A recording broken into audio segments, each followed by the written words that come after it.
ਜੀ ਤੁਸੀਂ ਦੇਖ ਰਹੇ ਹੋ ਅੱਜ ਕੱਲ ਅਮਰੀਕਾ ਸਾਂਝੀ ਸੋਚ ਟੀਵੀ ਤੇ ਮੈਂ ਇੰਦਰਜੀਤ ਕਾਲੀ ਰਾਏ। ਅੱਜ ਕੱਲ ਅਮਰੀਕਾ ਤੇ ਆਪਣੀ ਗੱਲ ਹੁੰਦੀ ਹੈਗੀ ਹੈ ਜੋ ਅਮਰੀਕਾ ਦੇ ਵਿੱਚ ਹੋ ਰਿਹਾ ਹੁੰਦਾ। ਇਸ ਟਾਈਮ ਤੇ ਕੈਲੀਫੋਰਨੀਆ ਔਰ ਅਮਰੀਕਾ ਦੇ ਵਿੱਚ ਹੀ ਰੀਡਿਸਟ੍ਰਿਕਟਿੰਗ ਕਾਫੀ ਚਰਚਾ ਚੱਲ ਰਹੀ ਹੈ।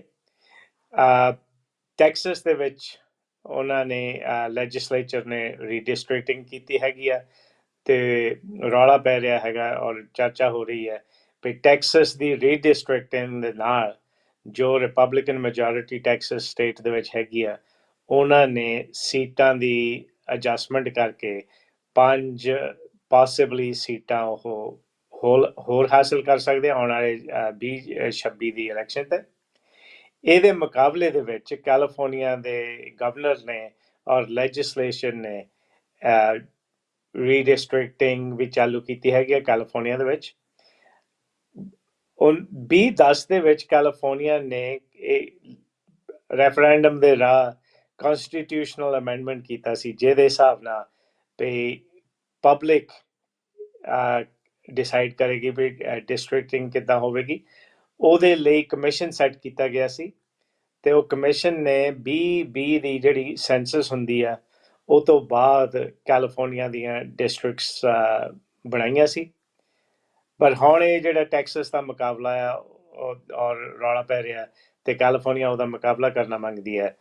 ਉਹਦੇ ਵਿੱਚ ਗਵਰਨਰ ਨੇ ਤੇ ਲੈਜਿਸਲੇਚਰ ਨੇ ਪ੍ਰੋਪੋਜੀਸ਼ਨ ਪਾਸ ਕੀਤਾ ਹੈਗਾ ਜਿਹਦੇ ਕਾਰਨ ਸਾਰੀ ਕੈਲੀਫੋਰਨੀਆ ਦੇ ਵਿੱਚ ਇਲੈਕਸ਼ਨ ਹੋਵੇਗੀ। ਨਵੰਬਰ 4 ਨੂੰ ਇਲੈਕਸ਼ਨ ਆ ਰਹੀ ਹੈ। ਪ੍ਰੋਪੋਜੀਸ਼ਨ 50 ਹੈਗਾ ਤੇ ਉਹ ਰੀਡਿਸਟ੍ਰਿਕਟਿੰਗ ਦੀ ਚੈਲੰਜ ਕਰੇਗਾ ਵੀ ਨਵੇਂ ਡਿਸਟ੍ਰਿਕਟ ਬਣਾਏ ਜਾਣ ਕਰਕੇ ਜੋ ਟੈਕਸਸ ਕਰ ਰਿਹਾ ਉਹ ਗਲਤ ਹੈ, ਉਹ ਹੇਰਾਫੇਰੀ ਹੈ। ਕੈਲੀਫੋਰਨੀਆ ਨੂੰ ਵੀ ਉਹਦਾ ਮੁਕਾਬਲਾ ਕਰਨਾ ਚਾਹੀਦਾ। ਜੇ ਉਹ 5 ਰਿਪਬਲਿਕਨ ਲੈ ਲਓਗੇ ਤੇ ਕੈਲੀਫੋਰਨੀਆ 5 ਡੈਮੋਕ੍ਰੈਟ ਲੈ ਲੇਗਾ, ਸੋ ਬਟਵਾਰਾ ਉੱਥੇ ਹੀ ਰਹੇਗਾ। ਇਹ ਗਲਤ ਹੈ ਕਿ ਸਹੀ ਹੈ, ਹੋਣਾ ਚਾਹੀਦਾ ਕਿ ਨਹੀਂ ਹੋਣਾ ਚਾਹੀਦਾ। ਇੱਕ ਪਾਸੇ ਕਹਿੰਦੇ ਨੇ ਵੀ ਜਿਹੜੀ ਕਨਸਟੀਟਿਊਸ਼ਨਲ ਅਮੈਂਡਮੈਂਟ ਹੋ ਚੁੱਕੀ ਆ ਔਰ ਕਮਿਸ਼ਨ ਨੇ ਡਿਸਟ੍ਰਿਕਟਸ ਬਣਾਏ ਹੋਏ ਨੇ ਉਸੇ ਤਰ੍ਹਾਂ ਰਹਿਣਾ ਚਾਹੀਦਾ। ਜਿਹੜੇ ਨੇਤਾ ਹੈਗੇ ਨੇ, ਜਿਹੜੇ ਲੈਜਿਸਲੇਚਰ ਦੇ ਵਿੱਚ ਪੋਲੀਟੀਸ਼ੀਅਨ ਹੈਗੇ ਨੇ, ਉਹਨਾਂ ਦਾ ਇਹਦੇ ਵਿੱਚ ਕੋਈ ਤਾਲੁਕ ਨਹੀਂ ਚਾਹੀਦਾ ਕਰਕੇ ਜਿਹੜੇ ਪੋਲੀਟੀਸ਼ੀਅਨਸ ਹੈਗੇ ਨੇ, ਜਿਹੜੇ ਨੇਤਾ ਹੈਗੇ ਨੇ ਔਰ ਜਿਹੜੀ ਪਾਰਟੀ ਹੈਗੀ ਆ ਉਹ ਆਪਣੇ ਹੱਕ ਦੇ ਵਿੱਚ ਅਦਲਾ ਬਦਲੀ ਕਰਕੇ ਸੀਟਾਂ ਵਧਾ ਸਕਦੇ ਨੇ। ਇਹ ਗੱਲ ਜੋ ਹੈਗੀ ਆ ਪ੍ਰੋਪੋਜੀਸ਼ਨ 50 ਦੀ, ਇਹਦੇ ਲਈ ਥੋੜਾ ਜਿਹਾ ਸਮਝਣ ਲਈ ਔਰ ਇਹਨੂੰ ਵੋਟ ਕਿਸ ਤਰ੍ਹਾਂ ਪਾਉਣੀ ਹੈ ਉਹਦੇ ਨਾਲ ਬਾਰੇ ਆਪਾਂ ਗੱਲ ਕਰਦੇ ਹਾਂ। ਆਪਣੇ ਨਾਲ ਜੁੜੇ ਹੈਗੇ ਨੇ ਜੈਨ ਚਾਵਲਾ ਜੋ ਆਪਣੇ ਪਹਿਲੇ ਸਮੇਂ ਦੇ ਵਿੱਚ FBI ਏਜੰਟ ਵੀ ਰਹਿ ਚੁੱਕੇ ਨੇ ਔਰ ਆਉਣ ਵਾਲੇ ਸਮੇਂ ਦੇ ਵਿੱਚ ਜੂਨ ਦੀ ਪ੍ਰਾਇਮਰੀ ਜਿਹੜੀ ਆ ਰਹੀ ਹੈ ਉਹਦੇ ਵਿੱਚ Sacramento district 1 Sacramento city council district 1 ਦੇ ਕੈਂਡੀਡੇਟ ਹੈਗੇ ਨੇ। ਅੱਗੇ ਆਪਾਂ ਇਹਨਾਂ ਨਾਲ ਗੱਲ ਕਰ ਚੁੱਕੇ ਹਾਂ ਔਰ ਡਿਸਟ੍ਰਿਕਟ 1 ਦੇ ਇਲੈਕਸ਼ਨ ਬਾਰੇ, ਪਰ ਅੱਜ ਆਪਾਂ ਇਹਨਾਂ ਨਾਲ ਗੱਲ ਕਰਦੇ ਹਾਂ ਵੀ ਪ੍ਰੋਪੋਜੀਸ਼ਨ 50 ਹੈ ਕੀ ਆ, ਕਿੱਥੋਂ ਆਇਆ ਸੀ, ਕਿਉਂ ਆਇਆ ਸੀ ਔਰ ਇਹਦੇ ਚੈਲੰਜਸ ਕੀ ਹੈ, ਇਹ ਸਹੀ ਹੈ ਕਿ ਗਲਤ ਹੈ, ਹੋਣਾ ਚਾਹੀਦਾ ਕਿ ਨਹੀਂ ਹੋਣਾ ਚਾਹੀਦਾ ਔਰ ਅਲਟੀਮੇਟਲੀ ਇਹਨਾਂ ਦੀ ਕੀ ਰਾਏ ਹੈਗੀ ਆ ਵੀ ਪ੍ਰੋਪੋਜੀਸ਼ਨ 50 ਨੂੰ ਕਿਸ ਪਾਸੇ ਵੋਟ ਪਾਉਣੀ ਚਾਹੀਦੀ ਹੈ। ਆਓ ਮਿਲਦੇ ਹਾਂ ਜੈਨ ਚਾਵਲਾ ਦੇ ਨਾਲ। Jen, welcome to Ajkal America. We discussed your candidacy a Hello. few days back. You're a candidate for Sacramento City Council District 1, but Yes. not talking about Jen Chawla, the candidate for City Council, but Jen Chawla, who is going to educate us on Proposition 50. So, थोड़ी जी अपनी जानकारी करा दो और फिर आप हाँ जी। गल करते हैं Proposition 50 पे। Thank you. सत श्री अकाल जी, thank you so much for having me. मैं बता सकती हूँ जितना मुझे पता है। एजुकेशन तो भी प्रॉप 50 के बारे में मेरी एजुकेशन ठीक है, पर जो एक्सपर्ट्स हैं उनको ज़्यादा पता है ऑब्वियसली। आप उनकी भी इंटरव्यू करना ज़रूर, बट जो भी क्वेश्चंस आपके पास हैं मैं कोशिश करूँगी मैं आंसर करूँ। ਜੈਨ ਤੁਸੀਂ ਕੈਂਡੀਡੇਟ ਹੈਗੇ ਸੋ ਤੁਸੀਂ ਜਿਹੜੀ ਕੈਲੀਫੋਰਨੀਆ ਔਰ ਅਮਰੀਕਾ ਦੀ ਪੋਲੀਟੀਕਲ ਪ੍ਰੋਸੈਸ ਹੈ ਉਹਦੇ ਵਿੱਚ ਤੁਸੀਂ ਕਦਮ ਰੱਖ ਲਿਆ ਹੈਗਾ। ਸੋ हाँ ਪੋਲੀਟੀਕਲੀ जी। ਤੁਸੀਂ ਕੈਂਡੀਡੇਟ ਹੈਗੇ ਨੇ। ਜਿਹੜੀ ਤੁਹਾਡੀ ਸਿਟੀ ਕਾਉਂਸਲ ਦੀ ਸੀਟ ਹੈ ਨਾਨ ਪਾਰਟੀਜ਼ਨ ਹੈ, ਉਹਦੇ ਵਿੱਚ ਇਹ ਗੱਲ ਨਹੀਂ ਆਉਂਦੀ ਪਈ ਤੁਸੀਂ ਡੈਮੋਕ੍ਰੈਟ ਹੋ ਕਿ ਇੰਡੀਪੈਂਡੈਂਟ ਹੋ ਕਿ ਰਿਪਬਲਿਕਨ ਹੋ। ਔਰ ਇਹ ਜਿਹੜਾ ਪ੍ਰੋਪੋਜੀਸ਼ਨ 50 ਆ, ਜਿਹੜੀ ਆਮ ਗੱਲਬਾਤ ਚੱਲਦੀ ਹੈ, ਜਿਹੜਾ ਰੌਲਾ ਪੈ ਰਿਹਾ ਉਹ ਇਹੀ ਹੈ ਵੀ ਟਰੰਪ ਨੇ ਟੈਕਸਸ ਨੂੰ ਕਿਹਾ ਵੀ ਤੁਸੀਂ ਰੀਡਿਸਟ੍ਰਿਕਟ ਕਰੋ, ਕਾਂਗਰਸ ਨੂੰ ਸੀਟਾਂ ਵਧਾਵੋ, ਤੁਹਾਡੇ 5 ਵੱਧ ਸਕਦੀਆਂ। ਔਰ ਉਹਦੇ ਮੁਕਾਬਲੇ 'ਚ ਕੈਲੀਫੋਰਨੀਆ ਆਪਣੇ ਗਵਰਨਰ ਨੇ, ਗੈਵਨ ਨਿਊਸਮ ਨੇ ਚੈਲੰਜ ਕੀਤੀ ਵੀ ਜੇ ਉਹ 5 ਵਧਾਓਗੇ ਤਾਂ ਅਸੀਂ ਵੀ ਵਧਾਵਾਂਗੇ, ਜੇ ਅਸੀਂ ਡਿਸਟ੍ਰਿਕਟਸ ਮੁੜ ਕੇ ਵੀ ਰੀਡਰੋ ਕਰਾਂਗੇ ਅਸੀਂ ਉਸੇ ਤਰ੍ਹਾਂ ਕਰਾਂਗੇ। ਸੋ ਪਹਿਲੇ ਤੋਂ ਇਹ ਆਪਾਂ ਗੱਲ ਕਰਦੇ ਹਾਂ ਵੀ ਪ੍ਰੋਪੋਜੀਸ਼ਨ 50 ਹੈ ਕੀ ਹੈ ਤੇ ਕਿਉਂ ਇੱਥੇ ਤਾਈਂ ਪਹੁੰਚਿਆ ਹੈਗਾ। ਫਿਰ ਬਾਅਦ ਚ ਗੱਲ ਕਰਾਂਗੇ ਵੀ ਜਿਹੜੀ ਆਪਣੀ ਕਮਿਸ਼ਨ ਹੈ ਔਰ ਹੋਰ ਜਿਹੜੇ ਇਸ਼ੂਜ਼ ਹੈਗੇ ਨੇ ਉਹ ਕਿਸ ਤਰ੍ਹਾਂ ਤਾਲੁਕ ਲੈਂਦੇ ਨੇ। ਸੋ ਪਹਿਲਾਂ ਇਹ ਤੁਸੀਂ ਦੱਸੋ ਸਾਰਿਆਂ ਨੂੰ ਵੀ ਪ੍ਰੋਪੋਜੀਸ਼ਨ 50 ਕੀ ਹੈਗਾ ਔਰ ਕਿਉਂ ਇੱਥੇ ਤਾਈਂ ਕੈਲੀਫੋਰਨੀਆ ਦੇ ਬੈਲਟ ਤੇ ਆ ਗਿਆ ਹੈਗਾ। हाँ जी, ज़रूर। जो प्रोपोज़िशन 50 है, प्रपोज़ल आया कैलिफोर्निया लेजिस्लेचर तो, और एक ये हैगा वेरी इंपॉर्टेंट गल हैगी कि एक टाइम इस one time only temporary election rigging response act हैगा। ऐ नहीं कि सारे सालों नूं असी प्रोपोज़िशन 50 बारों बार असी देखने हर हर हर इलेक्शन पर नहीं नज़र आएगा ये प्रॉप 50। ये जो प्रॉप 50 है ये बिल्कुल वन टू वन रिस्पॉन्स है टेक्सास की लेजिस्लेचर की attempts to redraw their congressional map. जो प्रेसिडेंट ट्रंप हैं उन्होंने खुद अपने आप से ही बोला कि टेक्सास को कि प्लीज़ अपने डिस्ट्रिक्ट्स रीड्रॉ करो ताकि हमारे सीट्स कंफर्टेबल रहें। जो रिपब्लिकन सीट्स हैं कांग्रेस में, और जो अगले साल 2026 में मिड टर्म्स इलेक्शंस होनी है, ताकि ट्रंप जो थोड़ा अनपॉपुलर हो गए हैं ना, अब काफ़ी लोग जो हैं अमेरिका में सोच रहे हैं कि मैं वोट करूं ना करूं, रिपब्लिकन डेमोक्रेट इसी टाइम में सोचते हैं सारे। अगले साल ट्रंप कह रहा है कि शायद ये रिपब्लिकन्स हार जाएं। ये कह रहे हैं ये अगर रिपब्लिकन्स हार जाएं कांग्रेस में तो फिर ट्रंप की पावर थोड़ी कम हो जाती है, राइट। उनकी जो डिसीजन मेकिंग पावर होती है, जो लॉ मेकिंग पावर होती है, उनकी कम हो जाती है। तो वो कह रहे हैं कि ये होने से पहले हम ये कहते हैं टेक्सास को कि अपनी रीडिस्ट्रिक्टिंग करो वहाँ पर, ताकि हमें सीट्स ज़्यादा मिलें, और जो रिपब्लिकन वोटर्स हैं वो जाकर जो 5 सीट्स बढ़ा देंगे उन्हीं सीट्स पर वोट करके हमें वो सीट्स बचाने चाहिए रिपब्लिकन कांग्रेस में, ताकि वो रिपब्लिकन के फेवर में रहें ना। ये ऑब्वियसली ये प्रोसेस ठीक नहीं है मेरे ख्याल में। मेरा ओपिनियन ये है कि ये प्रोसेस बिल्कुल अच्छा नहीं है, ठीक नहीं है। ये बिल्कुल आउटसाइड ऑफ जो रूल्स, ट्रेडिशनल रूल्स जो हम करते हैं रीडिस्ट्रिक्टिंग में, होता है सिर्फ हर 10 साल सेंसस के बाद जो सेंसस होता है हमारा।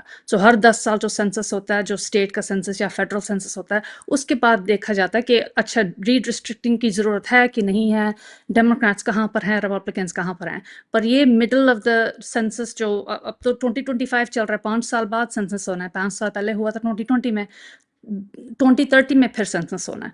तो इस मिड साइकिल जो कर रहे हैं ये गलत कर रहे हैं मेरे ख्याल में। और जो कैलिफोर्निया का रिस्पांस है मेरे ख्याल में ये काफ़ी अच्छा रिस्पांस है कि ये नहीं वो इस तरह कर रहे हैं कि वो पहले गए लेजिस्लेचर के थ्रू, उन्होंने पहले पूछा अपने लॉ मेकर से कि तुम कुछ बैलेट पर लगा सकते हो, पहले ये वोट पास करो कि हम बैलेट पे डालें प्रोपोजिशन 50, ताकि ये जो हमारे कैलिफोर्निया वोटर्स हैं वो डिसाइड करें कि हमने रीड्रॉ करनी है डिस्ट्रिक्ट की लाइन की नहीं। और ये भी है मिटिगेशन उसमें कि अगर हम करेंगे रीड्रॉ डिस्ट्रिक्ट की लाइन, वो होगा टेम्पररी मेजर, ये नहीं कि हमेशा इसी तरह रहेगा। ये होगा सिर्फ टेम्पररी मेजर जब तक 2030 का सेंसस नहीं निकलता। जब 2030 का सेंसस निकलेगा उस टाइम फिर वो कर सकते हैं। ये हो सकता है कि हम वापस आएँ, जिस तरह हमारी डिस्ट्रिक्ट लाइंस अभी ड्रॉ हुई हैं उस तरह फिर वापस आ जाएंगी। ये बिल्कुल 1 to 1 रिस्पॉन्स है। और एक और बात जो बहुत इंपॉर्टेंट है, एक तो हो गई कि ये वोटर्स के बारे में, ये वोटर्स की चॉइस होगी। ये ऐसी बात नहीं है टेक्सास में ऐसी कोई प्रोपोजिशन नहीं है कि जो वोटर्स के पास होगी ये चॉइस और वो जाकर बैलेट पे बोले कि मुझे हाँ ये चाहिए नहीं चाहिए। तो कैलिफोर्निया ने ये सही किया। एक और बात जो सही की कैलिफोर्निया ने, वो कहते हैं कि ये हाँ ये टेम्पररी मेजर है और हम सिर्फ ये करेंगे अगर टेक्सास आगे बढ़ेगा। अगर टेक्सास नहीं करता रीड्रॉ अपनी डिस्ट्रिक्ट की लाइन तो हम नहीं करेंगे, हम प्रोपोजिशन की वोट भी नहीं करेंगे, कि ज़रूरत ही नहीं पड़ेगी फिर। तो ऐसी भी नहीं है कि ये कोशिश कर रहे हैं कैलिफोर्निया कि हम एक्स्ट्रा सीट्स लें ऐसी।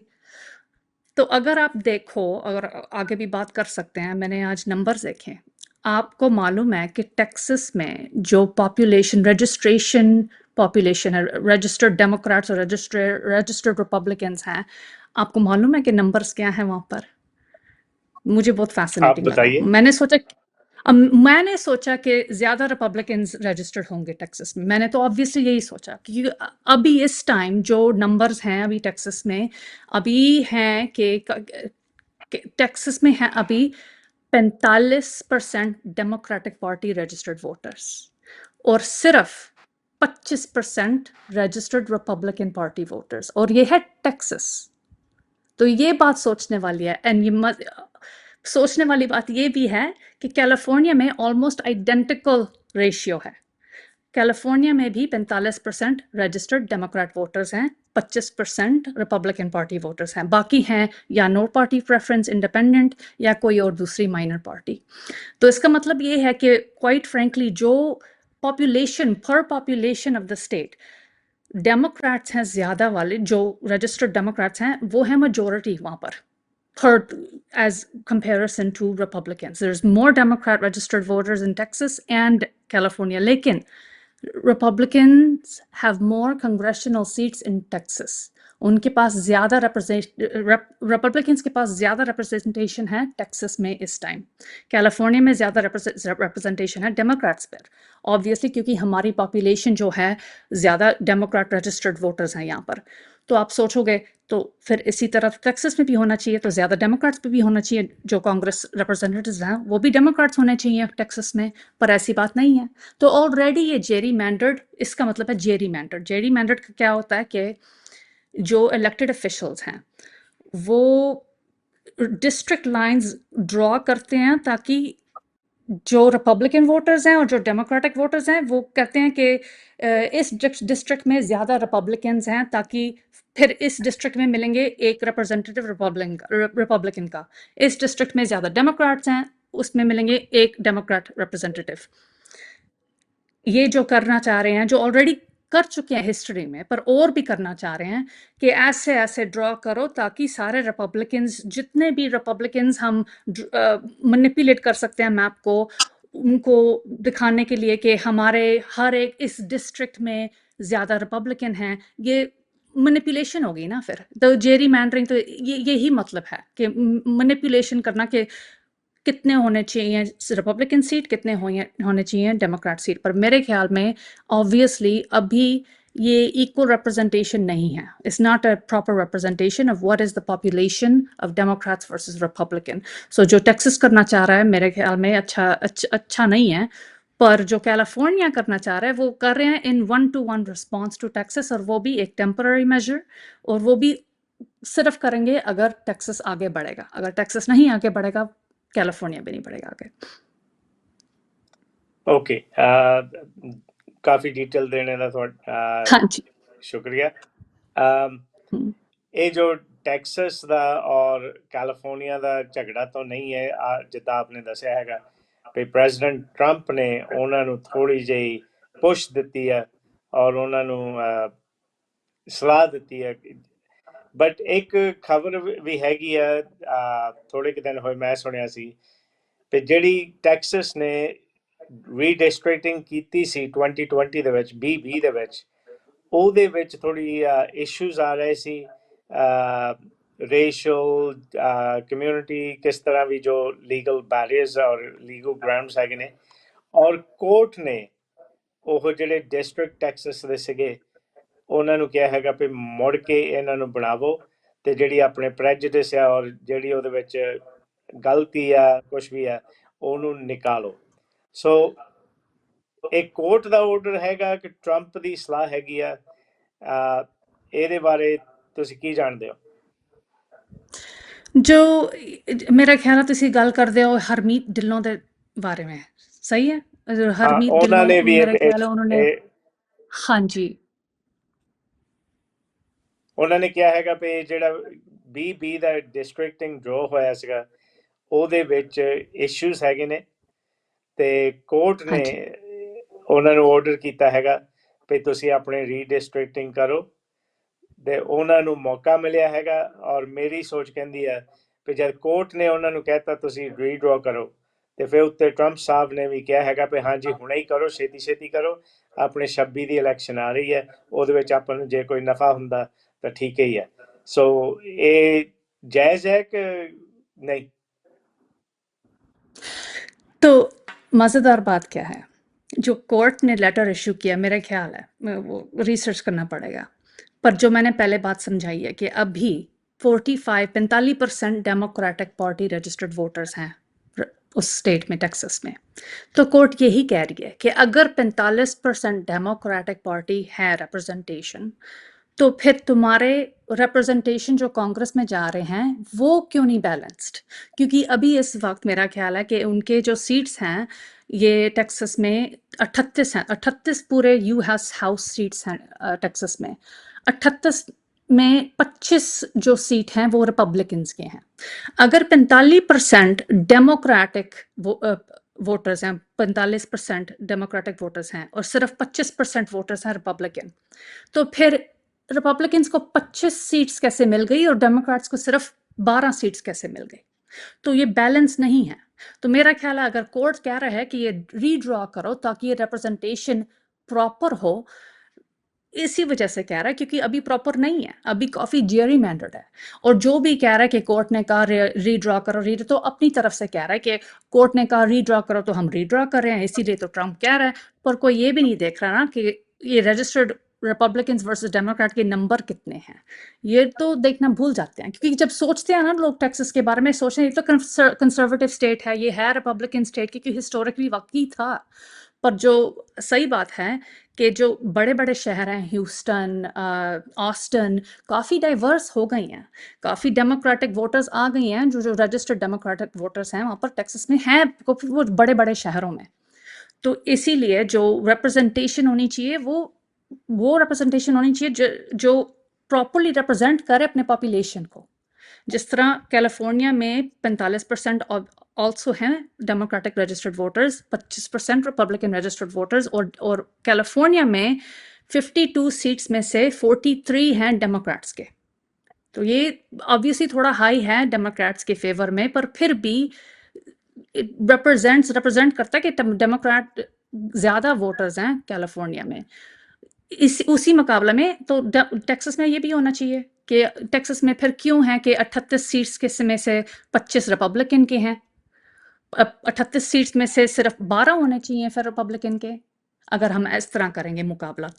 तो इसीलिए मेरा ख्याल है कि मुझे रिसर्च करना पड़ेगा इस लेटर के बारे में। मैंने बस थोड़ा बहुत सुना था कि जो डिल्लो जी हैं वो कह रहे थे कि ये लेटर आया कोर्ट से और हमें इसीलिए तो ट्रंप साहब कह रहे हैं कि तुम रीड्रा करो क्योंकि लेटर आया कोर्ट से।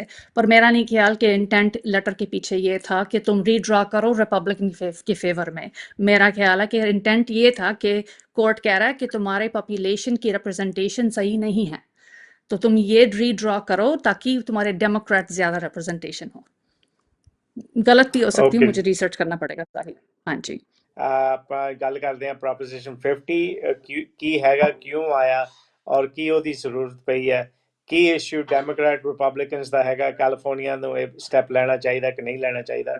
ਜੈਨ ਚਾਵਲਾ ਹੁਣ ਪਹਿਲਾਂ ਆਪਾਂ ਨੂੰ ਦੱਸਿਆ ਹੈਗਾ ਵੀ ਕਨਸਟੀਟਿਊਸ਼ਨਲ ਜਿਹੜੀ ਅਮੈਂਡਮੈਂਟ ਹੋਈ ਸੀ ਉਹ ਕਮਿਸ਼ਨ ਨੇ ਡਿਸਾਈਡ ਕੀਤਾ ਸੀ ਵੀ ਕੀ ਡਿਸਟ੍ਰਿਕਟ ਹੋਏਗੇ। ਇਹ ਹੁਣ ਦਾਲ ਦੇ ਵਿੱਚ ਕਾਲਾ ਕਹਿ ਲਓ ਵੀ ਉਹਨੂੰ ਇੰਟਰਿਮ ਮਿਡ ਟਰਮ ਥੋੜਾ ਜਿਹਾ ਅਦਲਾ ਬਦਲੀ ਕੀਤੀ ਜਾ ਰਹੀ ਹੈ। ਪਰ ਮੁੜ ਕੇ ਜੁੜਦੇ ਆ ਜਿਹੜੇ ਹੋਰ ਮੈਟਰ ਪ੍ਰੋਪੋਜੀਸ਼ਨ 50 ਦੇ ਉਹਦੇ ਬਾਰੇ ਗੱਲ ਕਰਦੇ ਹਾਂ। ਸੋ ਜੈਨ ਤੁਸੀਂ ਕਿਹਾ ਹੈਗਾ ਵੀ ਪ੍ਰੋਪੋਜੀਸ਼ਨ 50 ਪਹਿਲੇ ਵੀ ਇਹ ਸੋਚ ਦੇ ਮੁਤਾਲਕ ਸਹੀ ਨਹੀਂ ਹੈ ਕਰਕੇ ਕਮਿਸ਼ਨ ਨੇ ਡਿਸਾਈਡ ਕੀਤਾ ਸੀ, ਔਰ 2030 ਦੀ ਜਿਹੜੀ ਸੈਂਸਸ ਹੋਣੀ ਹੈ ਉਹ ਤੋਂ ਬਾਅਦ ਕਮਿਸ਼ਨ ਨੂੰ ਇਹ ਰਾਈਟ ਹੈਗਾ ਔਰ ਕਮਿਸ਼ਨ ਫੇਰ ਬੈਠੇਗਾ ਤੇ ਡਿਸਾਈਡ ਕਰੇਗਾ ਕੀ ਡਿਸਟ੍ਰਿਕਟਸ ਬਣਨੇ ਚਾਹੀਦੇ ਆ।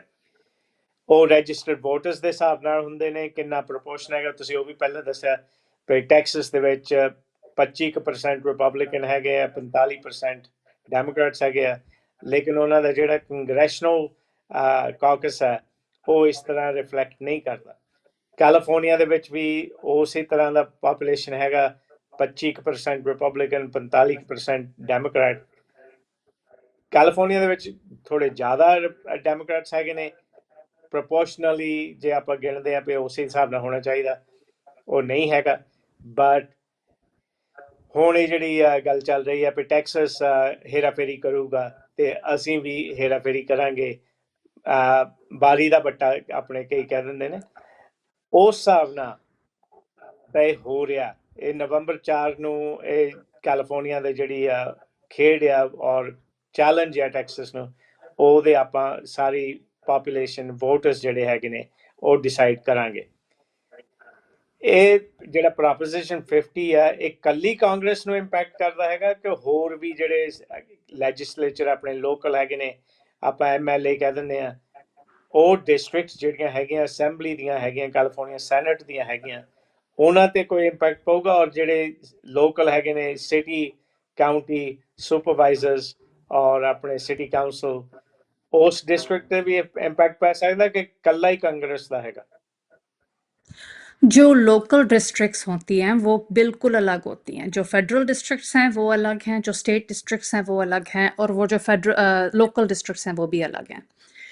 जो इम्पैक्ट होगा इस प्रॉप 50 का, जो रीड्रॉ होंगे, सिर्फ होगा फेडरल सीट्स के। वो सेनेट, हाँ सेनेट भी इफेक्टेड होगा काफ़ी, और वो कंग्रेशनल हाउस भी होगा। तो इसका मतलब है जो अभी जो सीट्स हैं, लेट्स से जो कंग्रेशनल हाउस नंबर 7 वहाँ पर हैं डोरिस मैट्सुई, अभी उनकी जो डिस्ट्रिक्ट है अभी थोड़ी प्रोग्रेसिव है, मतलब more democrats than republican. Obviously California में यही केस है, पर अगर ये डिस्ट्रिक्ट्स रीड्रॉ हो गई तो फिर ये हो सकता है कि मैट्सुई की जो डिस्ट्रिक्ट है नंबर 7 वो थोड़ी और कंजर्वेटिव हो सकती है, क्योंकि ये रीड्रॉ करने से रिपब्लिकन ज़्यादा आ जाते हैं उसी जगह में।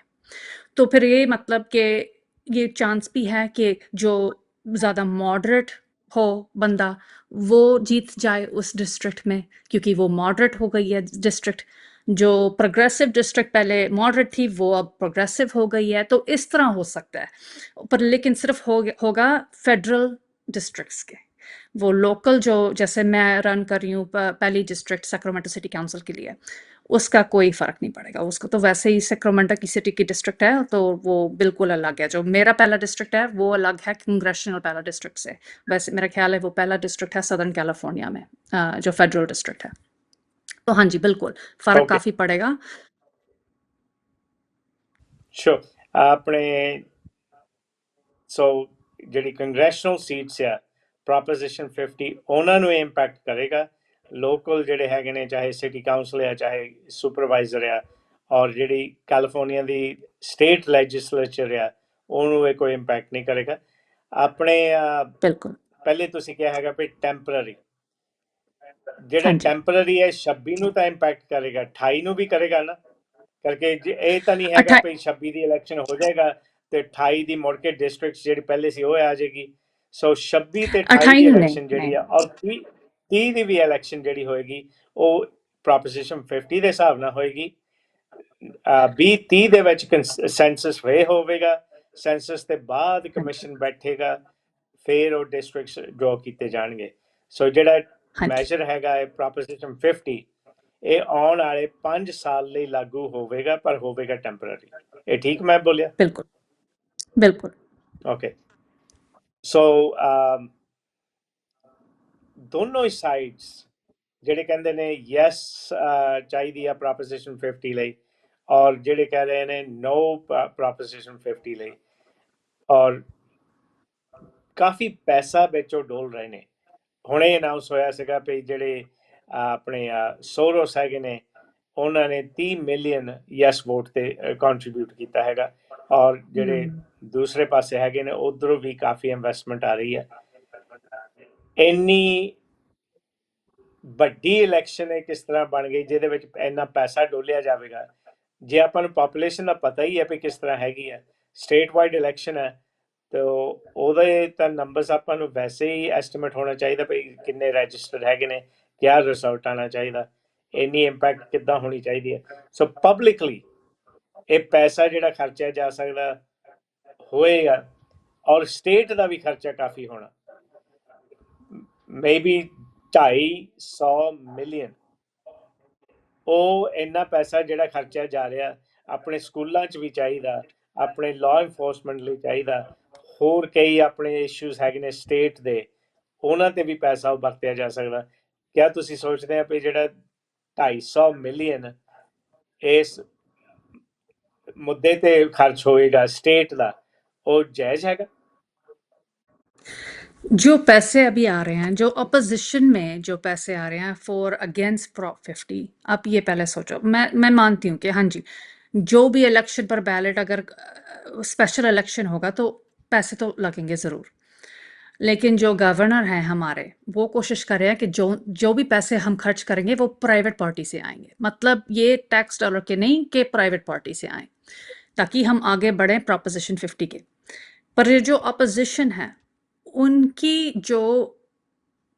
जो पैसे आ रहे हैं वो आ रहे हैं कुछ 3-4 बंदे से, क्योंकि ये बेनिफिट हो रहा है सिर्फ रिपब्लिकन्स के लिए।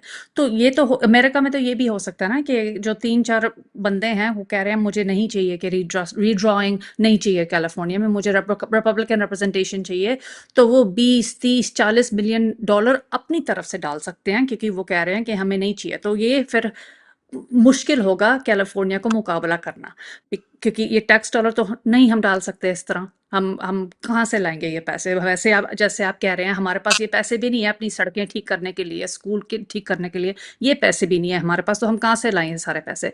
इसीलिए तो गवर्नर कह रहे हैं कि तुम प्लीज़ डोनेशन दो हमें, या पैक के थ्रू या अपने प्राइवेट डोनेशन, ताकि हम आगे बढ़ें प्रॉप 50 के साथ। तो ये नहीं है कि सिर्फ हमारे टैक्स डॉलर्स जा रहे हैं प्रॉप 50 की तरफ। काफ़ी जो पैसा खर्च हुआ है प्रॉप 50 के लिए कैलिफोर्निया की तरफ से, वो आए हैं प्राइवेट पार्टी से या कोई पैक से या कोई जो सपोर्ट कर रहा है प्रॉप 50 के लिए। तो ऐसी तो इलेक्शंस चलती हैं हमारी, इसलिए तो मुझे ये बात तो मुझे भी नहीं पसंद कि इलेक्शंस चलती हैं पैसों के साथ, क्योंकि वोटिंग तो होनी चाहिए पैसों के बिना, राइट? सबके पास तो पैसा बिल्कुल। नहीं है। ਜਿਹੜਾ ਇਹ ਪੈਸਾ ਇੰਨਾ ਲੱਗ ਰਿਹਾ ਹੈ ਉਹ हाँ ਐਡਵਰਟਾਈਜ਼ਿੰਗ जी, ਤੇ ਲੱਗ ਰਿਹਾ ਹੈ, ਜਿਹੜੇ हाँ ਮੇਲਰਸ जी, ਜਾ ਰਹੇ ਨੇ ਉਹਨਾਂ ਤੇ ਲੱਗੇਗਾ, ਬਟ ਜਿਹੜਾ ਸਟੇਟ ਦਾ ਹੀ ਖਰਚਾ ਹੋਵੇਗਾ, ਬੈਲਟ वो हो ਛਾਪਣੇ हाँ, ਨੇ, ਹੋਰ हाँ जी, ਮੇਲ ਕਰਨੇ ਨੇ, ਜਿਹੜੇ VOTING ਸੈਂਟਰ ਖੋਲਣੇ ਨੇ, ਔਰ ਉੱਥੇ ਜਿਹੜਾ ਸਟਾਫ ਰੱਖਣਾ ਹੈਗਾ, ਫਿਰ ਮਗਰੋਂ ਦੀ ਵੋਟਾਂ ਦੀ ਗਿਣਤੀ ਹੋਣੀ ਹੈ, ਉਹ ਤਾਂ ਆਪਣੇ ਟੈਕਸਸ ਦੇ ਵਿੱਚੋਂ ਹੀ ਆਏਗਾ ਜਦੋਂ ਆਪਾਂ ਟੈਕਸ ਭਰਦੇ ਹਾਂ। ਲੇਕਿਨ ਉਹ ਖਰਚਾ ਜਿਹੜਾ ਜੇ ਇੰਨਾ ਹੈਗਾ, ਇਹ ਇੱਕ ਕਿਸਮ ਦਾ ਪਾਰਟੀ ਪੋਲੀਟੀਕਲ ਪ੍ਰੋਸੈਸ ਦੇ ਕਰਕੇ ਝਗੜੇ ਦੇ ਮੁਤਾਲਕ ਉਹ ਤੁਹਾਡੇ ਬੰਦੇ ਵੱਧ ਜਾਓਗੇ, ਸਾਡੇ ਵੀ ਵਧਣੇ ਚਾਹੀਦੇ ਆ, ਉਸ ਕਾਰਨ ਸਟੇਟ ਦੇ ਜਿਹੜੇ ਟੈਕਸ ਪੇਅਰ ਆ ਉਹਨਾਂ ਦਾ ਪੈਸਾ ਇਸ ਮੁੱਦੇ ਤੇ ਖਰਚ ਹੋਵੇਗਾ। ਜਿਹੜੀ ਐਡਵਰਟਾਈਜ਼ਿੰਗ ਹੈਗੀ ਆ ਵੀ ਤੁਸੀਂ ਟੀਵੀ ਤੇ ਦੇਖਦੇ ਆ, ਰੇਡੀਓ ਤੇ ਸੁਣਦੇ ਆ, ਔਰ ਤੁਹਾਡੇ ਘਰਾਂ 'ਚ ਮੇਲ ਆ ਗਏ, ਉਹ ਜ਼ਰੂਰ ਪ੍ਰਾਈਵੇਟ ਫੰਡਸ ਹੈਗੇ ਨੇ ਔਰ ਕੰਟਰੀਬਿਊਸ਼ਨਸ ਇਸ ਹੱਕ ਦੇ ਵਿੱਚ ਔਰ ਇਸ ਦੇ ਖਿਲਾਫ ਜਾ ਰਹੇ ਨੇ ਕਾਫੀ। ਹੁਣ ਜਿੱਦਾਂ ਪਹਿਲਾਂ ਹੀ ਸੀਗਾ ਵੀ ਸੋਰੋਸ ਜਿਹੜਾ ਹੈਗਾ ਉਹਨਾਂ ਨੇ 30 ਮਿਲੀਅਨ ਡੋਨੇਟ ਕੀਤਾ ਹੈਗਾ। ਉਹਨਾਂ ਨੂੰ ਇਹਦੇ ਵਿੱਚ ਕੀ ਫਾਇਦਾ ਹੈਗਾ ਕੀ ਨਹੀਂ ਫਾਇਦਾ ਮੇਰੀ ਸਮਝ 'ਚ ਨਹੀਂ ਹੈਗਾ। ਮੇਰੇ ਪਾਸ 30 ਮਿਲੀਅਨ ਵੀ ਨਹੀਂ ਹੈਗਾ ਜਿਹੜਾ ਮੈਂ ਇਸ ਪਾਸੇ ਖਰਚਾ ਤੇ ਸੋਚਾਂ ਮੈਨੂੰ ਕੀ ਮਿਲੇਗਾ। ਬਟ ਜਿਹੜੇ ਸਟੇਟ ਦੇ ਖਰਚੇ ਹੋ ਰਹੇ ਨੇ ਉਹ ਆਪਣੇ ਸਾਰਿਆਂ ਦੇ ਪੈਸੇ ਖਰਚ ਹੋ ਰਹੇ ਨੇ। ਨੋਰਮਲੀ ਜਿਹੜੇ ਆਪਣੇ ਕੈਲੀਫੋਰਨੀਆ ਦੇ ਇਲੈਕਸ਼ਨ ਹੁੰਦੇ ਨੇ ਉਹ ਅਸੈਂਬਲੀ ਸੈਨੇਟ, ਜਿਹੜੀ ਅਸੈਂਬਲੀ ਆ ਉਹਦੇ 2 ਸਾਲ ਬਾਅਦ ਹੁੰਦੇ ਨੇ, ਪਰ ਹੁੰਦੇ ਨੇ ਨਵੰਬਰ ਦੇ ਵਿੱਚ, ਔਰ ਪ੍ਰਾਇਮਰੀ ਵੀ ਆ ਜਾਂਦੀ ਹੈ, ਉਹ ਜੂਨ ਮਾਰਚ ਦੇ ਵਿੱਚ ਐਡਜਸਟਮੈਂਟ ਵੀ ਆ ਜਾਂਦੀ ਹੈ। ਇਹ ਜਿਹੜੇ ਆਪਣੇ ਪ੍ਰੀ ਸਕੈਜੂਲਡ ਇਲੈਕਸ਼ਨਸ ਹੈਗੇ ਨੇ, ਇਹ ਮੁੱਦਾ ਉਹਨਾਂ ਦੇ ਵਿੱਚ ਨਹੀਂ ਸੀ ਆ ਸਕਦਾ? ਜਿਹੜੀ ਜੂਨ ਦੇ ਵਿੱਚ जो ਪ੍ਰਾਇਮਰੀ ਆ ਉਦੋਂ ਇਹ ਹੋ सकता ਸੀ कि नहीं? नहीं, क्योंकि वो फिर तो टू लेट हो जाना है। और ये जो आप कह रहे हो कि टैक्स पेयर डॉलर्स जा रहे हैं, आप बिल्कुल सही कह रहे हो, टैक्स पेयर डॉलर्स जा रहे हैं प्रॉप 50 के लिए, जो बैलेट छापने हैं, मेल करने हैं, वो इलेक्शन जैसे आप कह रहे हो, पर इतना भी पैसा नहीं है। 3-4 लाख कम से कम होगा, पर उससे ज़्यादा नहीं। आप फिर रिसर्च कर लेना नंबर्स, पर मेरा ख्याल है 3-4 लाख करीबन इतना ही होगा जितना खर्च हो रहा है टैक्स डॉलर से।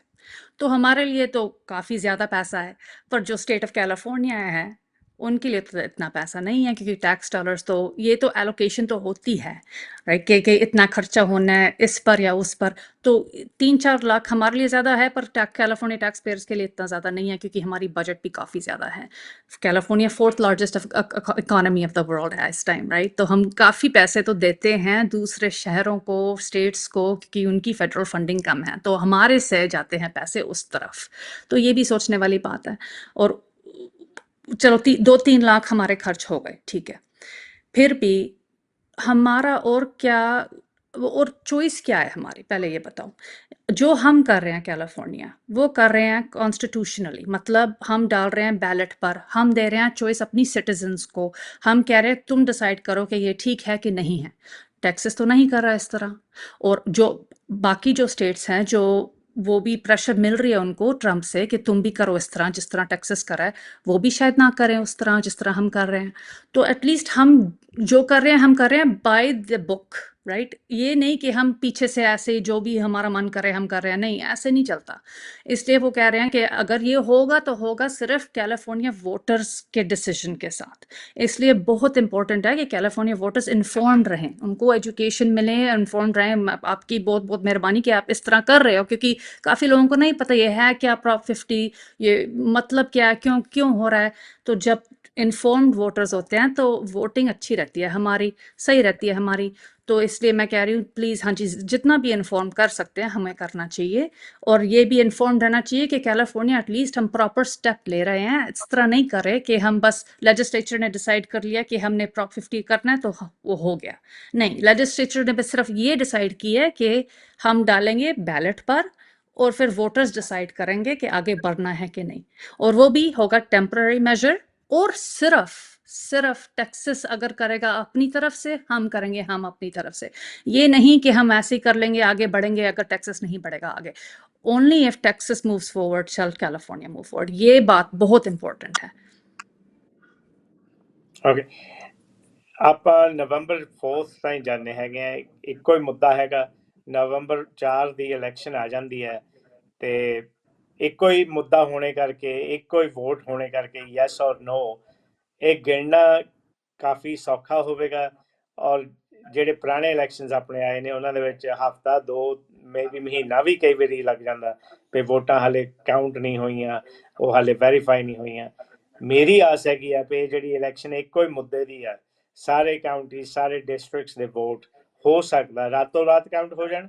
ਔਰ ਜੇ ਵਾਧੂ ਹੀ ਸਮਾਂ ਲੱਗੇਗਾ ਤਾਂ ਸ਼ੁੱਕਰਵਾਰ ਆਪਣੇ ਪਹਿਲੇ ਹਫਤੇ ਦੀ ਐਂਡ ਤਾਈਂ ਇਹਦੀ ਗਿਣਤੀ ਪੂਰੀ ਹੋ ਸਕਦੀ ਹੈ, ਰਿਜ਼ਲਟਸ ਆਪਣੇ ਸਾਹਮਣੇ ਆ ਸਕਦੇ ਨੇ। ਅਗਰ ਨੋ ਵੋਟ ਜਿੱਤ ਜਾਂਦੀ ਹੈ ਔਰ ਯੈਸ ਵੋਟ ਜਿੱਤ ਜਾਂਦੀ ਹੈ, ਜਿਹੜੀ ਪਾਸੇ ਮਰਜ਼ੀ ਹੋਵੇ, ਉਹਦੇ ਬਾਅਦ ਕੋਈ ਚੈਲੰਜਸ ਵੀ ਆ ਸਕਦੇ ਆ। ਕੋਈ ਆਸ ਹੈਗੀ ਆ ਵੀ ਕੋਈ ਚੈਲੰਜ ਕਰੇਗਾ ਲੀਗਲੀ ਕੋਰਟ ਦੇ ਵਿੱਚ ਲਿਜਾ ਕੇ ਕਰਕੇ। ਹੁਣ ਇਸ ਸਮੇਂ ਤੇ 2-3 ਚੈਲੰਜਸ ਚੱਲ ਰਹੇ ਨੇ। ਇੱਕ ਆਪਣੇ ਗਵਰਨਰ ਕੈਂਡੀਡੇਟ ਹੈਗਾ ਸਟੀਵ ਹਿਲਟਨ, ਉਹਨੇ ਚੈਲੰਜ ਕੀਤਾ ਹੈਗਾ। ਕੈਲੀਫੋਰਨੀਆ ਦੇ ਵਿੱਚ ਜਿਹੜੇ ਲੈਜਿਸਲੇਟਿਵ ਮੈਂਬਰਸ ਹੈਗੇ ਨੇ ਉਹਨਾਂ ਨੇ ਵੀ ਚੈਲੰਜ ਕੀਤਾ ਹੈਗਾ। ਹੋਰ ਵੀ ਚੈਲੰਜਸ ਹੋ ਸਕਦੇ ਨੇ, ਲੇਕਿਨ ਇਹ ਨਹੀਂ ਹੈਗਾ ਵੀ ਨਵੰਬਰ 4 ਦੀ ਇਲੈਕਸ਼ਨ ਬੰਦ ਹੋ ਜਾਵੇਗੀ। ਆਸ ਰੱਖਦੇ ਆ ਸਾਰੇ ਵੀ ਇਲੈਕਸ਼ਨ ਹੋਵੇਗੀ, ਕਰਕੇ ਬੰਦ ਕਰਨੇ ਲਈ ਇੰਨਾ ਸਮਾਂ ਨਹੀਂ ਹੈਗਾ। ਬੈਲਟਸ ਜਾ ਚੁੱਕੇ ਨੇ, ਜਨਤਾ ਜਿਹੜੀ ਕੈਲੀਫੋਰਨੀਆ ਦੀ ਹੈਗੀ ਆ ਵੋਟਰਸ ਨੇ, ਉਹ ਵੋਟ ਪਾਉਗੇ ਲੀਗਲੀ। ਇਮੀਡੀਏਟ ਰਾਤੋਂ ਰਾਤ ਬਲੌਕ ਨਹੀਂ ਲੱਗੇਗਾ, ਬਟ ਵੋਟ ਪੈ ਜਾਂਦੀ ਆ, ਯੈਸ ਜਿੱਤੇ ਚਾਹੇ ਨੋ ਜਿੱਤੇ। ਉਹ ਤੋਂ ਬਾਅਦ ਤੁਸੀਂ ਕੀ ਆਸ ਰੱਖਦੇ ਆ ਵੀ ਲੀਗਲ ਚੈਲੰਜਸ ਆਉਗੇ, ਲੀਗਲੀ ਕੁਛ ਇਹਦੇ ਬਾਰੇ ਹੋਊਗਾ ਜਿਹੜਾ ਜੂਨ ਦੀ ਇਲੈਕਸ਼ਨ ਦੇ ਵਿੱਚ ਇਹ ਡਿਸਟ੍ਰਿਕਟਸ ਜਿੱਦਾਂ ਹੈਗੀਆਂ ਇੱਦਾਂ ਹੀ ਰਹਿ ਜਾਣ। ਤੇ ਜੋ ਵੋਟਰਸ ਨੇ ਕਿਹਾ ਹੈਗਾ ਵੀ ਅਸੀਂ ਪ੍ਰੋਪੋਜੀਸ਼ਨ 50 ਦੇ ਨਾਲ ਡਿਸਟ੍ਰਿਕਟਸ ਰੀਡਰਾਅ ਕਰਨੀਆਂ ਹੈਗੀਆਂ, ਉਹ ਨਾ ਹੋਵੇ ਕਰਕੇ ਕੋਈ ਕੋਰਟ ਚੈਲੰਜ ਦੇ ਵਿੱਚ, ਕੋਰਟ ਦੇ ਵਿੱਚ ਇਹ ਜਿਹੜਾ ਮੁੱਦਾ ਸੀ ਇਹ ਹਾਰ ਜਾਂਦਾ। ਇਲੈਕਸ਼ਨ ਦੇ ਵਿੱਚ ਜਿੱਤ ਗਿਆ ਲੇਕਿਨ ਕੋਰਟ ਦੇ ਵਿੱਚ ਹਾਰ ਗਿਆ, ਇਹ ਹੋ ਸਕਦਾ। लॉ सूट तो अमेरिका में होते रहते हैं, किसी ना किसी वजह के लॉ सूट तो चलते रहते हैं हमारे। पर मेरा ख्याल है कैलिफोर्निया इसी तरीके से कर रहा है, क्योंकि वो जानते हैं कि अगर लॉ सूट आएंगे तो इतने भी नहीं होंगे स्ट्रांग कि वो जो अगर प्रॉप 50 जीत जाए और कह लो कि हाँ यस वोट हो गया, तो कि चैलेंज होगा कोर्ट में कि कोर्ट बोलेगा कि ये यस वोट कहाँ से आया, अपने लेजिस्लेचर से या अपने वोटर से। अगर अपने वोटर से आया तो चैलेंज बहुत मुश्किल होगा, क्योंकि ये वोटर का बैलेट है। इसीलिए इस कैलिफोर्निया ने इसी तरीके से किया, क्योंकि अगर हम पीछे से करते सिर्फ लेजिस्लेचर के थ्रू या अपने गवर्नमेंट के थ्रू और वोटर्स की वो सोच भी ना सोचते, तो फिर एब्सोल्युटली चैलेंज होना था। मेरा ख्याल है कि टेक्सास में जो भी होना है वो चैलेंज बिल्कुल होगा और होना चाहिए, क्योंकि वहां पर इस तरह नहीं हो रहा है कि आपने सोचो अगर टेक्सास इस तरह करे कि अपने बैलेट पर डाले, मेजोरिटी तो वहां पर डेमोक्रेट्स है, राइट? तो डेमोक्रेट्स अगर वोट करेंगे तो वोट करेंगे कि नहीं हमने नहीं रीड्रॉ करना, तो इसलिए नहीं कर रहे उस तरह। तो ये भी सोचना पड़ेगा कि अगर टेक्सास में होता है इस तरह, तो मेरा ख्याल है ज़रूर जो भी चैलेंज करेगा कोर्ट में वो बिल्कुल जीत जाएगा। पर जिस तरह कैलिफोर्निया कर रहा है वो ठीक तरीके से कर रहा है, वो कॉन्स्टिट्यूशनल अमेंडमेंट के साथ और वोटर प्रोपोजिशन के साथ, और वो भी आगे सिर्फ बढ़ेगा अगर वोटर्स हाँ बोलेंगे। अगर ये सारा कुछ होकर भी कोर्ट पर चले जाएगा लॉ सूट, क्योंकि लॉ सूट तो होने ही होने हैं, ये तो हम रोक नहीं सकते। तो लॉ सूट अगर जाएगा कोर्ट पर, मेरा ख्याल है कि कोर्ट बोलेगा कि ये तरीका सही था, क्योंकि तुम गए हो कोर्ट वो वोटर्स के थ्रू, पीछे के दरवाजे से नहीं, आगे से गए हो, तो इसीलिए सही है। पर ये तो आगे देखना पड़ेगा। ये तो हमें, मुझे तो इतनी नॉलेज भी नहीं है कि आगे होना क्या है या लॉ सूट किस तरह होना है। पर मेरा ख्याल है कि इसीलिए तो कैलिफोर्निया इस तरीके से जा रहा है, क्योंकि हम सोच रहे हैं कि अगर चैलेंज हो भी जाए तो चैलेंज इतनी स्ट्रांग नहीं होगी और हमारा बैलेट फिर भी जीत सकता है, और वो भी सही तरीके से। ਇੱਕ ਹੋਰ ਹੈਗਾ ਜੈਨ ਆਪਣੇ ਲੋਕਲ ਕਾਂਗਰਸ ਰਿਪਰੈਜ਼ੈਂਟੇਟਿਵ ਹੈਗੇ ਨੇ ਕੈਵਿਨ ਕਾਇਲੀ। ਉਹਨਾਂ ਨੇ हाँ जी। ਆਪਣੇ ਕਾਂਗਰਸ ਦੇ ਵਿੱਚ ਬਿੱਲ ਪ੍ਰਪੋਜ਼ ਕੀਤਾ ਹੈਗਾ ਜਿਹੜਾ ਪ੍ਰੋਪੋਜੀਸ਼ਨ 50 ਦੇ ਬੈਲਟ ਨੂੰ ਬੰਦ ਕਰੇਗਾ। ਅਗਰ ਫੈਡਰਲ ਗਵਰਨਮੈਂਟ ਪਾਸ ਕਰ ਦਿੰਦੀ ਹੈ ਜੋ ਬਿੱਲ ਇਹਨਾਂ ਨੇ ਪ੍ਰੈਜ਼ੈਂਟ ਕੀਤਾ ਹੈਗਾ, ਕਾਂਗਰਸ ਦੇ ਵਿੱਚੋਂ ਪਾਸ ਹੋ ਜਾਏਗਾ, ਸੈਨੇਟ ਦੇ ਵਿੱਚੋਂ ਪਾਸ ਹੋ ਜਾਏਗਾ, ਔਰ ट्रंप साहब भी साइन कर देंगे। So law of the land बन जाएगा।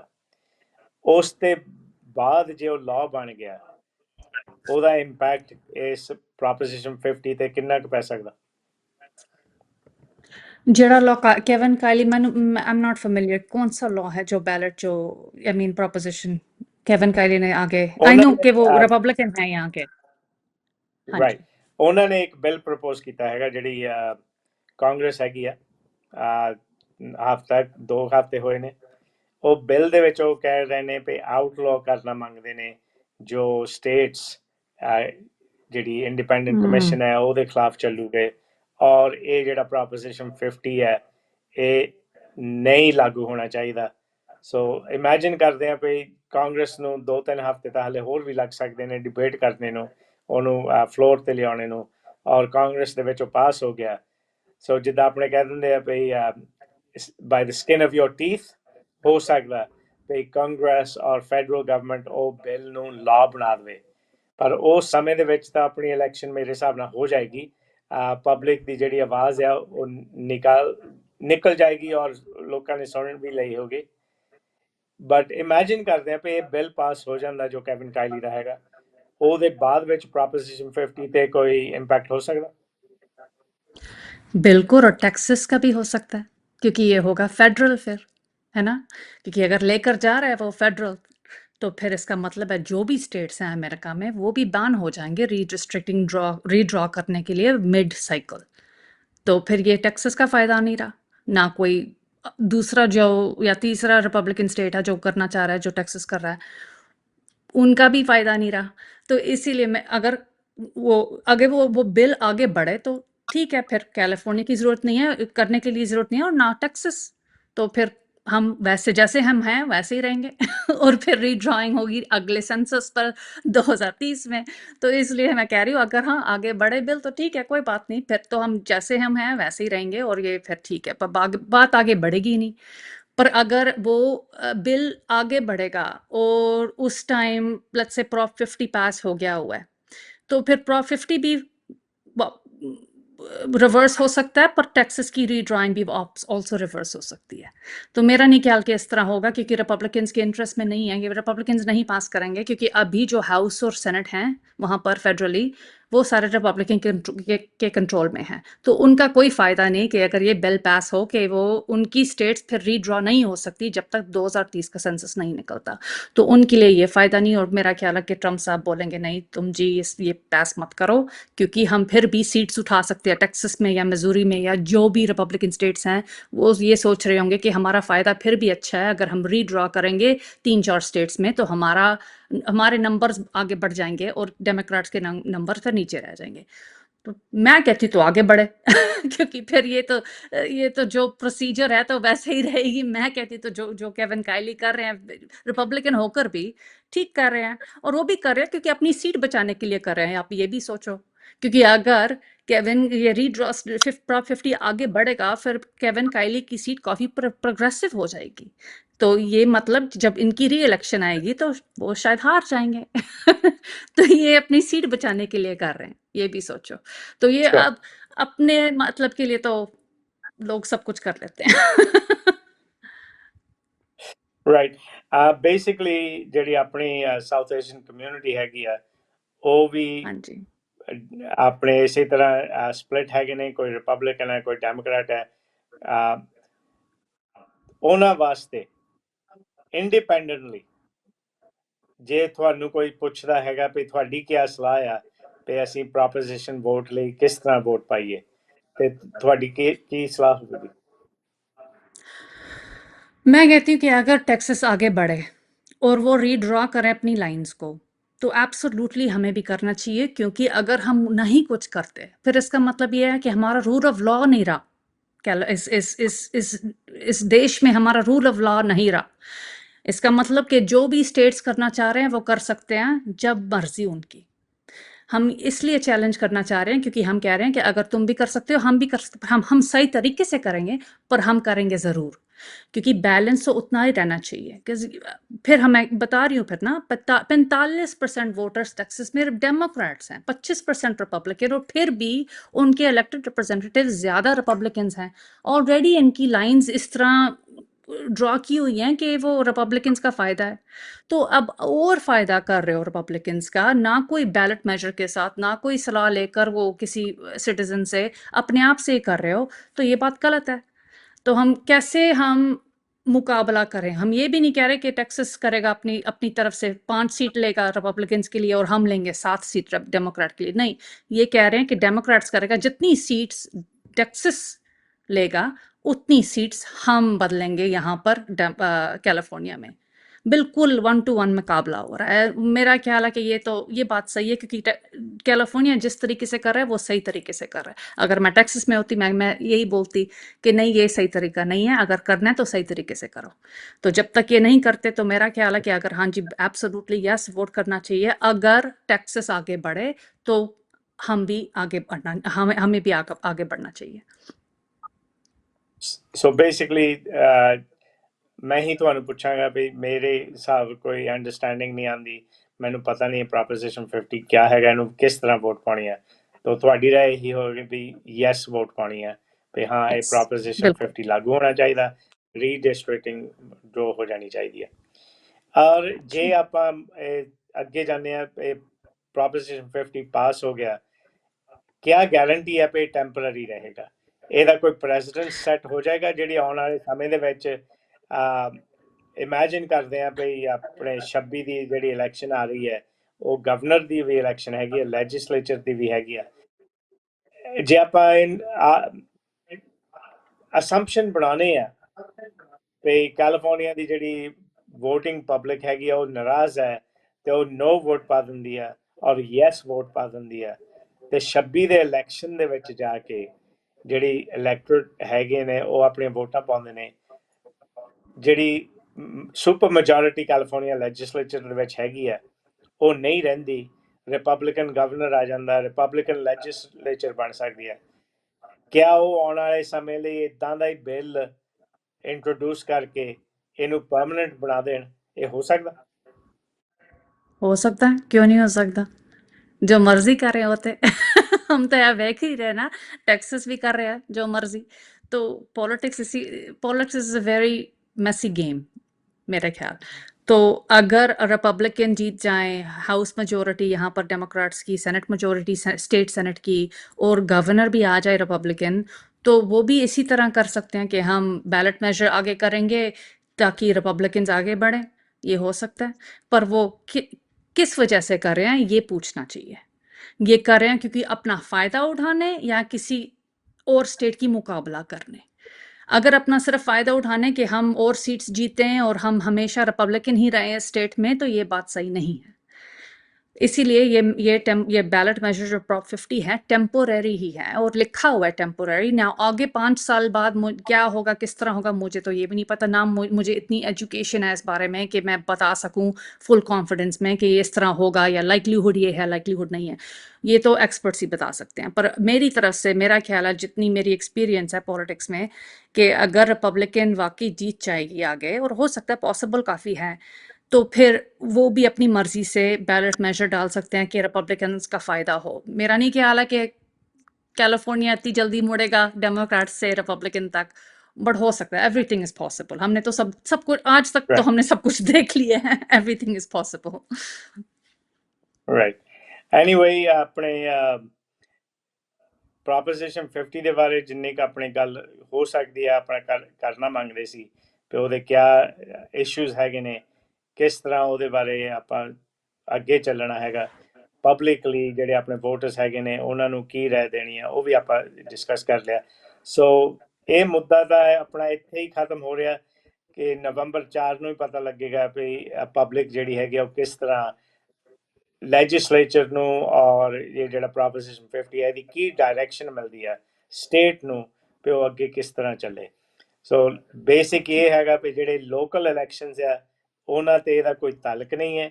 ਕੱਲੇ ਹੀ ਕਾਂਗਰਸ ਜਿਹੜੇ ਇਲੈਕਸ਼ਨਸ ਆਏਗੇ ਉਹਨਾਂ ਦੀ ਡਿਸਟ੍ਰਿਕਟਸ ਲਈ ਇਹ ਮਾਮਲਾ ਹੈਗਾ, ਔਰ ਉਹਦੇ ਬਾਰੇ ਅਸੀਂ ਵੋਟ ਪਾਣੀ ਆ ਜਿਹੜੀ ਹਾਂ ਦੀ ਚਾਹੇ ਨਾ ਦੀ।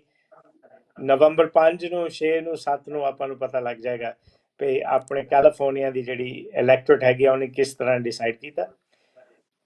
ਇਜਾਜ਼ਤ ਲੈਂਦੇ ਹਾਂ ਹੁਣ ਤੁਹਾਡੇ ਵੀ, ਤੁਹਾਡਾ ਧੰਨਵਾਦ ਤੁਸੀਂ ਟਾਈਮ ਕੱਢਿਆ ਹੈਗਾ। ਇਸ ਬਾਰੇ ਤੁਸੀਂ ਆਪਣੇ ਐਜੂਕੇਸ਼ਨ ਵੀ ਦਿੱਤੀ ਹੈ, ਇਨਫੋਰਮੇਸ਼ਨ ਵੀ ਦਿੱਤੀ ਹੈ, ਸੋ ਥੈਂਕ ਯੂ। ਉਸ ਬਾਰੇ ਆਪਾਂ ਮੌਕਾ ਕੱਢਾਂਗੇ ਇਲੈਕਸ਼ਨ ਤੇ ਬਾਅਦ, ਫਿਰ ਡਿਸਕਸ ਕਰ ਲਾਂਗੇ ਵੀ ਕੀ ਆਉਣਾ ਚਾਹੀਦਾ ਕੀ ਨਹੀਂ। ਹੁਣ ਆਪਾਂ ਸਮਾਪਤੀ ਲੈਂਦੇ ਹਾਂ। So thank you very much. City council ਲਈ ਤਾਂ ਤੁਸੀਂ ਖੜੇ ਹੀ ਹੋ, ਜੇ ਤੁਸੀਂ ਆਪਣਾ ਡਿਟੇਲ ਸ਼ੇਅਰ ਕਰਨਾ ਮੰਗਦੇ ਆ ਕਰ ਲਓ। हाँ जी, ज़रूर। अगर मैं city council Sacramento city council district 1 के लिए मैं कोशिश कर रही हूँ जीतने के लिए। वो भी इलेक्शन है 2026 में, वो अगले साल नवंबर, इस नवंबर नहीं, अगले साल नवंबर में। तो अगर कोई सीखना चाह रहा है मेरे कैंडिडेसी के बारे में या मेरी कैंपेन के बारे में, प्लीज़ फ़ोन कर लो या ईमेल कर लो। मेरा नंबर 9162450311 या फिर info@voteforgen.org, और वो नंबर 4। तो पहले तो मैंने इन्फॉर्मेशन दी हुई थी पिछले इंटरव्यू में, और जो voteforgen.org, VOTE the number 4 JENN.org website है, वहाँ पर सारी इन्फॉर्मेशन मिल सकती है। Okay, thank you Jain. Thank you. ਸ਼ੁਕਰੀਆ ਤੁਹਾਡਾ ਟਾਈਮ ਕੱਢਿਆ ਤੁਸੀਂ ਤੇ ਥੋੜੀ ਜਿਹੀ ਇਨਫੋਰਮੇਸ਼ਨ ਦਿੱਤੀ ਹੈ। ਸੋ ਮਿਲਾਂਗੇ ਅਗਲੀ ਵਾਰੀ। ਇਜਾਜ਼ਤ ਲੈਂਦੇ ਹਾਂ। ਜੀ ਆਇਆਂ, ਤੁਸੀਂ ਦੇਖ ਰਹੇ ਹੋ ਅੱਜ ਕੱਲ੍ਹ ਅਮਰੀਕਾ ਸਾਂਝੀ ਸੋਚ ਟੀਵੀ ਤੇ। ਆਪਣੀ ਗੱਲ ਹੋ ਰਹੀ ਸੀ ਜੋ ਪ੍ਰੋਪੋਜੀਸ਼ਨ 50 ਕੈਲੀਫੋਰਨੀਆ ਦੇ ਵਿੱਚ ਆ ਰਿਹਾ ਹੈਗਾ। ਜੈਨ ਚਾਵਲਾ ਜੋ ਸਿਟੀ ਇਲੈਕਸ਼ਨ ਲਈ ਵੀ ਕੈਂਡੀਡੇਟ ਹੈਗੇ ਨੇ, ਉਹਨਾਂ ਦੇ ਨਾਲ ਆਪਾਂ ਗੱਲਬਾਤ ਕੀਤੀ ਹੈ। ਪ੍ਰੋਪੋਜੀਸ਼ਨ 50 ਹੈ ਕੀ ਹੈ ਔਰ ਉਹਦਾ ਇੰਪੈਕਟ ਕੀ ਹੋਵੇਗਾ, ਔਰ ਉਹਨਾਂ ਦੀ ਰਾਏ ਦੇ ਨਾਲ ਆਪਾਂ ਨੂੰ ਕਿਸ ਤਰ੍ਹਾਂ ਵੋਟ ਪਾਉਣੀ ਚਾਹੀਦੀ ਹੈ। ਇਹ ਤੁਸੀਂ ਸੁਣ ਕੇ ਆਪਣਾ ਮਨ ਬਣਾ ਲਓਗੇ ਵੀ ਹਾਂ ਦੀ ਵੋਟ ਪਾਉਣੀ ਹੈ ਕਿ ਨਾ ਦੀ। ਹੁਣ ਦੇਵੋ ਇਜਾਜ਼ਤ, ਮਿਲਦੇ ਹਾਂ ਅਗਲੀ ਵਾਰੀ। ਅੱਜ ਕੱਲ੍ਹ ਅਮਰੀਕਾ ਸਾਂਝੀ ਸੋਚ ਟੀਵੀ, ਮਿਲਦੇ ਹਾਂ।